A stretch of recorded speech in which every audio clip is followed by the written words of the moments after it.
आज पड़री गांव में जो प्रोग्राम मनाया जा रहा है, सबसे पहले कमेटी को धन्यवाद देता हूं और बहुत सख्त महात्मा बुद्ध के चरणों में सत सत नमन वंदन अभिनंदन करता हूं। आज जिस शख्सियत का जन्मदिन मनाया जा रहा है, आज से 134 साल पहले एक ऐसी शख्सियत ने भारत देश की सरजमी पर जन्म लिया था कि उस शख्सियत ने हजारों साल की गुलामी की बेड़ियों को एक झटके में तोड़ दिया। ऐसी महान शख्सियत को मैं कोट नमन वंदन अभिनंदन करता हूँ, अभिनंदन करता हूँ। जितने भी हमारे महापुरुष इस देश की 85% आबादी की आवाज को बुलंद करने में अपना योगदान दिया है, उनको भी मैं सत सत नमन करता हूँ अपनी माताओं बहनों को, जो आज बाबा साहब के जन्मदिन को इस तरह से, जैसे हिंदुओं का त्यौहार होली में मनाई जाती है, उस तरह से मनाया है, तो उनको भी मैं बहुत बहुत धन्यवाद देता हूँ। जितने भी हमारे पुतातुल्य लोग बैठे हैं, उनको मैं नमन करता हूँ। अगर युवा है, यूथ है, यंग है, उनको मेरा ढेर सारा प्यार और आगे बढ़ने के लिए मैं उनको आशीर्वाद देता हूँ। मेरे को यहाँ पर बांध की कमेटी भी नजर आ रही है, उन पूरी कमेटी को, यहाँ मानवर भंते साहब जी बैठे हैं, उनको भी मैं बहुत बहुत धन्यवाद करता हूँ, सर झुका करके उनको नमन करता हूँ। और जहाँ तक मेरी आवाज जा रही है, उनको भी मैं बहुत बहुत नमन करता हूँ। बाबा साहब वो शख्सियत थे, बाबा साहब वो शख्सियत थे कि आज तक इस दुनिया में इतना संघर्ष किसी ने नहीं किया। अगर उनके संघर्ष को देखा जाए तो हमको आपको तो उनके संघर्ष के बारे में कुछ पता ही नहीं है। देश आजाद हुए 70-75 साल हुए जा रहे हैं, लेकिन आज भी इस बहुजन समाज की स्थिति जो का त्यों बनी हुई है। बाबा साहब अपने इस दबे कुचले समाज की लड़ाई लड़ने के लिए पूरा जीवन उन्होंने अपना न्यौछावर किया और इतना संघर्ष उन्होंने किया अपनी कलम की बदौलत। उन्होंने कभी लाठी डंडा भाले तलवार की लड़ाई नहीं लड़ी, उन्होंने केवल अपने कलम की बदौलत, और कलम वो भी कि आज से सैकड़ों साल पहले जब कलम किसी के पास हुआ करती होगी, आज तो हर एक आदमी अपनी जेब में पेन खोसे घूम रहा है। इससे बाबा साहब की देन है। उस समय जब स्कूल नहीं हुआ करते थे और स्कूल भी थे, तो बाबा साहब को क्लासरूम के बाहर बैठाला जाता था। आप लोगों ने सोचा है कि जब सब बच्चे क्लासरूम के अंदर बैठे हो और केवल एक बच्चे को बाहर बैठा दिया जाए तो उसके ऊपर क्या गुजरती होगी। और उस महापुरुष ने ये सब किसके लिए किया? आप लोगों ने सोचा है किसके लिए किया?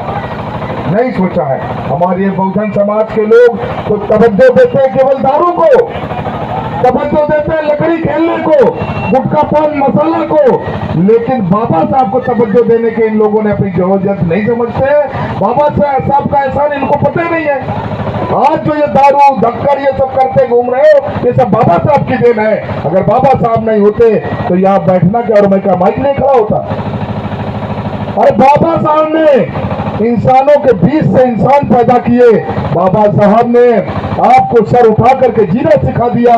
बाबा साहब ने आपको इंसानों के बीच से इंसान बना दिया, जानवरों के बीच से इंसान बना दिया। हमारी जिंदगी उस समय जानवरों से भी ज्यादा बेहतर थी। इस देश में छुआछूत, ऊंच नीच, जातिवाद इतना ज्यादा हावी था कि अगर कोई तालाब से जानवर पानी पी सकता था, लेकिन SC ST OBC के लोग तालाब से भी पानी नहीं पी सकते थे। तो आप लोगों ने सोचो कि उनके संघर्ष को आज ये हमारा बहुजन समाज यूं ही व्यर्थ गंवाए दे रहा है। और मैंने कई जगह देखा है कि जिनको खुली हवा में सांस लेने की आजादी बाबा साहब ने दी, वही लोग बाबा साहब को नहीं मान रहे, वही लोग बाबा साहब को नहीं मान रहे। और बैकवर्ड समाज को ऐसा लग रहा है कि बाबा साहब तो केवल दलितों के नेता थे, दलितों के लिए ही सब कुछ कर डाला। बैकवर्ड समाज को यह नहीं पता कि संविधान बनाने से पहले क्या इतनी आजादी थी? बैकवर्ड समाज कोई प्रधानमंत्री मुख्यमंत्री था क्या? कोई डॉक्टर इंजीनियर कलेक्टर थे क्या?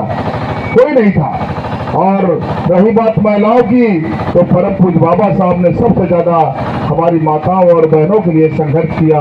पहले तो महिलाओं को, अभी हमारे समय 15-20 साल 25 साल पहले ही महिलाओं को तो ढंग से खाना नहीं मिलता था। अगर रिश्तेदार आ गए घर में तो जो भी खाना है पहले रिश्तेदार खाएगा, और हमारे घर की महिलाएं करैया और पतलिया पोछ पोछ के खा करके जो है ना पानी पी करके अपना काम चलाती थी। आज वो समय बाबा साहब के द्वारा आया है कि महिला आदमी जब खाएंगे तो खाएंगे, हमको भूख लगी है मैं पहले खा लेती हूँ। ऐसा शादी विवाह में भी होने लगा है।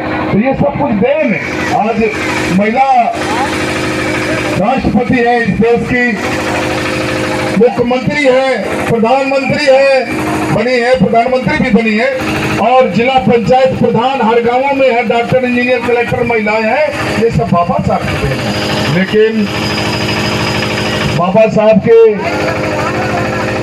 इस बलिदान को महिला समाज भी नहीं जानती है। और अभी होली दिवाली आ जाए तो हमारे समाज की महिलाएं ही ऐसा त्योहार मनाएंगे कि पूछो मत। इनको ये पता ही नहीं है कि होली है क्या। होली वो त्योहार है जो दूसरे मनवादियों का हमारे ऊपर थोपा गया त्योहार है। हमारा त्योहार तो होली है ही नहीं। होली में एक दलित महिला को जिंदा जलाया जाता है, और उसी को हमारे समाज की महिलाएं खूब रंग गुलाल लगा के खूब नाचती गाती है। एक महिला को जिंदा जलाया जाता है, हर साल वो प्रक्रिया दोहराई जाती है, और महिलाएं ही नाच गा रही हैं। क्या कितनी बड़ी विडंबना है, ये सोचने की बात है कि नहीं है। चलो गलती हुई, एक बार जला दिया, बार बार जला करके उस बात को याद ताजा किया जाता है कि पहले के जमाने में महिलाओं के ऊपर इस तरह के अत्याचार होते थे, और आप सब लोग आज भी उसको नाच गा रहे हैं। तो हम आपको यही बताएंगे कि हमारा और बहुजन समाज के लोगों का, बहुजन समाज में कोई दलित ही केवल नहीं है, बैकवर्ड समाज भी उस बहुजन समाज के अंतर्गत आता है। लेकिन जब बहुजन शब्द याद आता है तो मैं तो गांव गांव घूमता हूँ, देखता हूँ, तो उनको लगता है नहीं, बहुजन का मतलब ये बसपा से जोड़ा लगे थे लोग, बहुजन का मतलब ये एससी समाज का जोड़ने लगे थे। ऐसा नहीं है। बहुजन का मतलब है इस देश की 85% आबादी, उसमें कुर्मी भी है, आहिर भी है, पासी भी है, चमार भी है, गडरिया भी है। वो लोग अपने इतिहास को नहीं जानते हैं। केवल आज अगर संघर्ष कर रहा है इस मनवादी सरकार से, तो केवल और केवल ये नीले गमछे वाले कर रहे हैं। एक दलितों में केवल एक चमार बिरादरी सबसे ज्यादा संघर्ष कर रही है। तो और जहां जहां भी जब भी कोई क्रांति आई है, आप इतिहास उठा के देख लो, जब भी कहीं कोई क्रांति आई है तो इस बिरादरी ने ही संघर्ष किया है, और इसके संघर्ष को आप लोग नकार नहीं सकते हैं। कुछ भी ये संघर्षशील कौम है, ये भूखी रहती है, मेहनत मजदूरी करती है, लेकिन जो है ना अन्याय के खिलाफ आवाज उठाने में ये कौम पीछे नहीं रहती है। मैं एक सज्जन का नाम यहाँ पर लेना भूल गया, वो है राम चौधरी साहब, जो दीवान जी है पुलिस में, हमारा अभी इनसे संपर्क है काफी दिन से। तो मैंने देखा है इनके संघर्ष को भी मैं नकार नहीं सकता हूँ। एक छोटे से गांव से, दलित समाज से निकल करके, और इनकी पकड़ भी मैंने देखी। आप सबको बता दो, बोलोगे कि जो है ना इनका गुणगान गा रहा है, तो गुणगान इसलिए गा रहा हूँ, अच्छे लोगों से, बड़े बड़े लोगों से इनका संपर्क। हमको भी अगर कोई जरूरत पड़ती है तो मैं राम चौधरी जी को फोन करता हूँ कि दीवान जी यार ये काम हो जाएगा क्या। और इसी प्रांगण में एक और शख्सियत बैठी है, शील भैया, जो बाबा साहब के इस मूवमेंट को हर जगह पहुंच करके अपनी दुकान सजाते हैं। दुकान सजाते इसलिए नहीं है, ये भी इसका मतलब ये नहीं कि ये केवल दुकानदारी करते हैं, पैसा कमाते हैं, नहीं, इस बहुजन मूवमेंट को आगे बढ़ाने के लिए अपना योगदान दे रहे हैं। और तो एक चौथा चौथा तीसरा पत्रकार महोदय जो कुर्मी बिरादरी से पोथिया गांव का रहने वाले हैं, उनको मैं हर जगह हर बहुजन मूवमेंट में देखता हूँ। तो एक बार इनके लिए भी तालियां हो जाए। तालियां बजाने में कंजूसी नहीं होनी चाहिए। आप सबको ज्यादा क्या बताना, यहाँ मैं तीसरी बार आया हूँ, और जब भी आता हूँ तो हमने ये देखा है कि यहाँ के प्रोग्राम में कोई बदलाव नहीं आ रहा है। हाँ, अभी यहाँ के प्रोग्राम में बदलाव नहीं, लोगों के अंदर जिज्ञासा तो जगी है, लेकिन बदलाव हर साल थोड़ा बढ़ करके होना चाहिए ना। बढ़ चढ़ के होना चाहिए ना। ये केवल डीजे बजाकर और हो हल्ला करके आ जाने से नहीं होता है। ये खुशी का माहौल 15 दिन पहले से हो जाना चाहिए कि बाबा साहब की जयंती आने वाली है, बहुजन समाज के लोगों का त्योहार आने वाला है, मनाया जाएगा।